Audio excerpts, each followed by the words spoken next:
Welcome to Wednesday Wanderings. My name is Mark Long, rector of the parish of St Andrew in Newlands, Cape Town. My apologies for wandering off without you last week. I got distracted by a report I needed to complete and only realized in the evening that we hadn't wandered together. So welcome to today's wandering, and good to have you join me. Part of the area that I wander around in the greater breadth of my own life is the interfaith space in Cape Town. And I presently chair the Western Cape Religious Leaders Forum. It takes me into some interesting spaces and some exciting spaces as we find the leaders and people of different faiths really wanting to find ways to work together in addressing some of the needs that we experience on the ground and in our social context. Internationally, there's been some interesting things happening. In February 2019, the Pope Francis of the Catholic Church met with Mufti Al-Taib of the Al-Azhar University in Cairo. They met in Abu Dhabi. And Mufti Al-Taib happens to be a really influential, important leader in the Sunni Muslim environment. And an important document came out of that meeting entitled Human Fraternity for World Peace and Living Together. Then this year in March, the Pope met with an important Shiite leader in Iran, the Grand Ayatollah Sistani. And a wonderful sense in both these meetings of Pope Francis really embracing the fullness of the House of Islam. In seeking to draw the leaders of both streams of Islam together in conversation, not directly necessarily with each other, but with himself.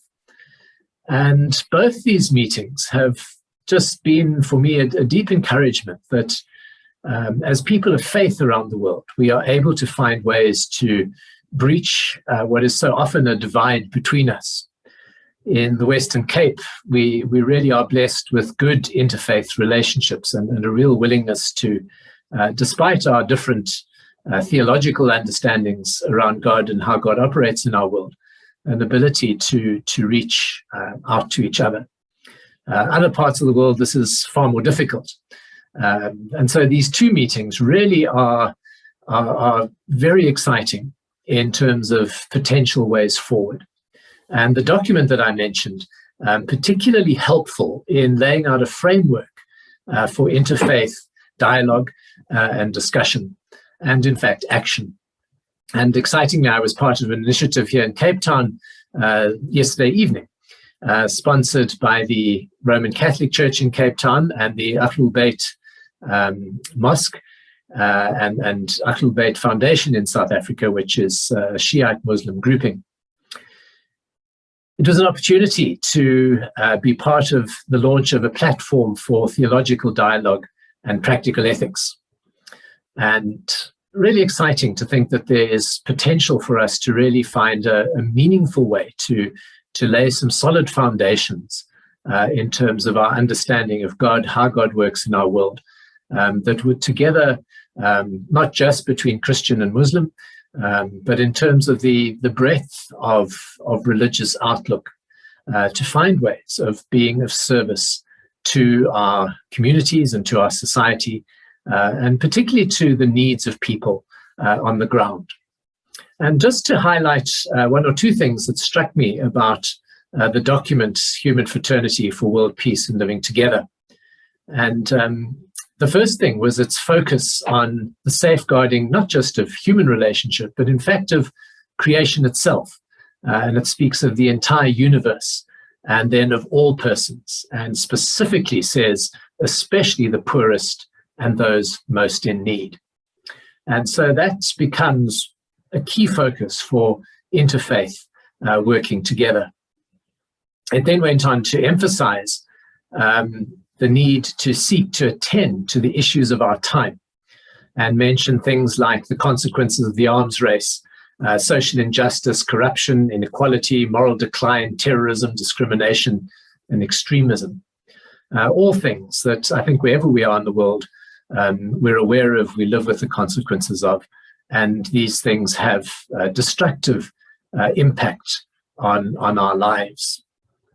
And so offering this as a way to really develop human kinship in working together and advancing a culture of mutual respect amongst all human beings, and doing so based on the gift of divine grace.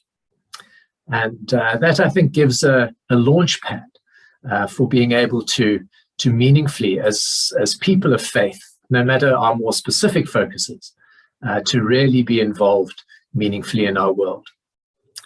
The document goes on to speak particularly of three areas, of a commitment to a culture of dialogue as the path, mutual cooperation as the code of conduct, and reciprocal understanding as the method and standard. And certainly last night's event wished to commit ourselves in the Western Cape context, the Cape Town context, to that journey. And I suspect that it will be a life-giving one moving forward. One of the key challenges of interfaith space, of course, is that often one thinks that somehow in order to have these conversations, one's got to give up something of one's own unique understanding and outlook. And of course, this and other initiatives are not designed to remove that autonomy from us in terms of our own faith, involvement, and expression. But it does give us an opportunity to really deal with issues that are of common cause to humanity. And there's no doubt in my mind that as people of faith, we have a role to play, an important role to play in enabling that to happen.